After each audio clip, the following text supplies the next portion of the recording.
I found myself stuck in a loop I despised, a loop of shame and addiction.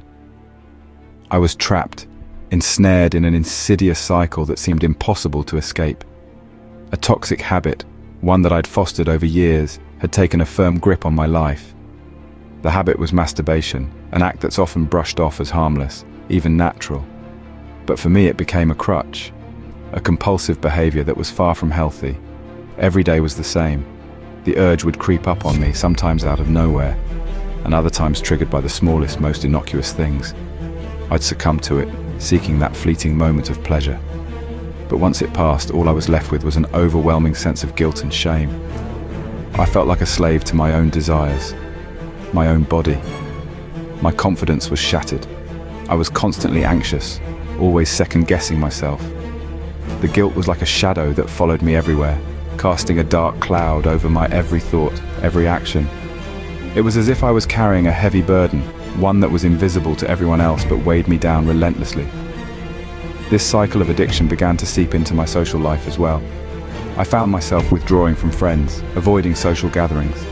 I felt like I was living a double life, hiding a shameful secret. The isolation only fed the addiction, and the addiction in turn deepened the isolation. It was a vicious cycle, a loop that I was trapped in. The self-loathing was perhaps the worst part. Every time I gave in to the urge, every time I found myself back at square one, I would berate myself. I'd look in the mirror and see a person I barely recognized, a person I didn't want to be. The guilt, the shame, the self-hatred, they were all consuming, leaving me feeling hollow and empty. I knew I needed to break free, but I didn't know how. The loop of shame and addiction seemed unbreakable. I was desperate for a way out, for a ray of hope in the midst of the darkness. But little did I know that the turning point was just around the corner. One day, I stumbled upon a solution, a way to channel my urges into something productive. It was a typical afternoon when the familiar itch began to creep back in. But this time, instead of succumbing, I decided to try something different. I stepped foot into a gym. It was a world entirely foreign to me. The clanging of weights, the rhythmic thud of treadmills, the grunts of effort. It was a symphony of exertion. Admittedly, I felt out of place, like a fish out of water. But I was there to distract myself, to channel the energy that otherwise went into feeding my addiction. The first few days were tough. My muscles protested, my lungs gasped for air, and my mind screamed for the comfort of the old routine. But every time the urge surfaced, I chose to pick up a weight instead. Every rep, every set was a battle against my past self. It was a physical manifestation of my struggles, a tangible measure of my progress. Amidst the sweat and exhaustion, I began to notice something. The more I exerted myself physically, the less my mind wandered back to its old habits. It was as if the gym had become a sanctuary, a place where my urges couldn't reach me. The physical exhaustion was a small price to pay for the mental liberation it provided. I started to look forward to my gym sessions. They became my escape, my therapy. Each visit was a victory, a testament to my resilience. The gym became a symbol of my fight, a beacon of hope amidst the storm of my addiction. But the journey was far from easy. The road was fraught with setbacks and moments of doubt. There were days when the urge threatened to overpower me, days when the weights seemed heavier than usual, but I held on, because I knew that every rep, every bead of sweat was a step towards freedom. Every time the urge surfaced, I would hit the gym instead. It was tough, but it was a start. And so began my journey of replacing addiction with discipline, of trading shame for self-respect. It was a turning point, a pivotal moment in my life. And it all started in the gym. Over time, I noticed changes, not just in my body, but in my mindset. At first, the changes were subtle, almost imperceptible. My arms felt a little stronger, my legs a bit more sturdy. The sweat-drenched gym sessions were starting to sculpt my body in ways I'd never seen before. But the transformation was more than just physical. There was a shift happening within me, a metamorphosis of the mind. I was growing more confident, not just in my appearance, but in who I was as a person. I was no longer the guy skulking in the shadows of his own shame. I was stepping into the light, embracing the person I was becoming. My social life started to improve. I started making friends at the gym, bonding over shared goals and struggles.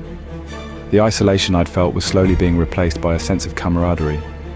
I was becoming part of a community, a tribe of people dedicated to self-improvement. But perhaps the most significant change was in my mental strength. Each time I pushed through a tough workout, each time I chose the gym over succumbing to my urges, I was flexing my willpower muscles. It was a workout for the mind, just as much as it was for the body. Every rep, every set, every bead of sweat was a testament to my resolve. It was a physical manifestation of my determination to break free from the chains of addiction. And with each passing day, I could feel those chains loosening their grip. The sense of accomplishment was incredible. Every time I looked in the mirror, I saw a person who was stronger. Not just physically, but mentally and emotionally. I saw someone who was taking control of his life, one workout at a time. But the best part? It was knowing that I was no longer a slave to my urges. I was in control. I was not just transforming my body, but my entire life.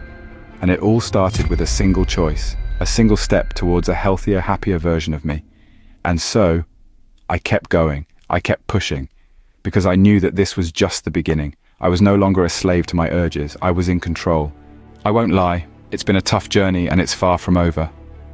There's a misconception that once you've overcome an addiction, the struggle ends. That's far from the truth. The reality is, every day presents its own challenges. There are moments of weakness, moments when the old habits try to creep back in, and yes, there have been relapses.